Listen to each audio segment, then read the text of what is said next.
Les leçons de l'heureux couronnement des efforts du BR à travers la grâce présidentielle accordée aux 27 condamnés par la Criette. C'est la preuve que si Yaye et les L2 le voulaient, Madougou et Aïvo seraient libérés.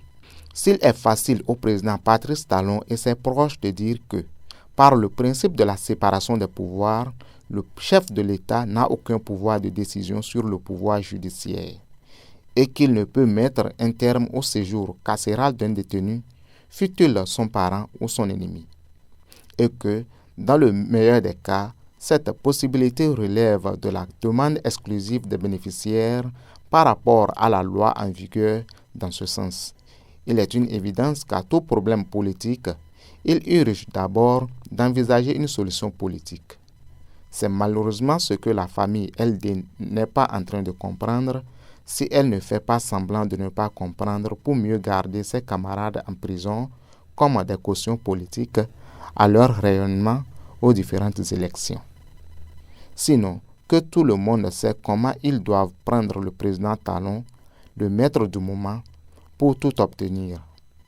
La plupart des jeunes qui ont été graciés hier avaient la même peine de 10 ans d'emprisonnement que Joël Aïvo, qui n'allait pas être libéré sans Ricky Madougou.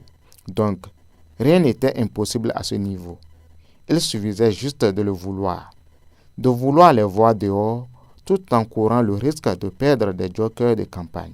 Car, toutes les fois où la demande est faite sous la forme d'une revendication syndicale, on sait que cela va réduire la position du président Talon, mais on le fait juste pour qu'en cas d'un hypothétique silence du côté de la présidente Ricky Madougou, que son papa et président de la République du Bénin, Patrice Talon, ne puisse pas céder à la prière des bons offices de l'ombre.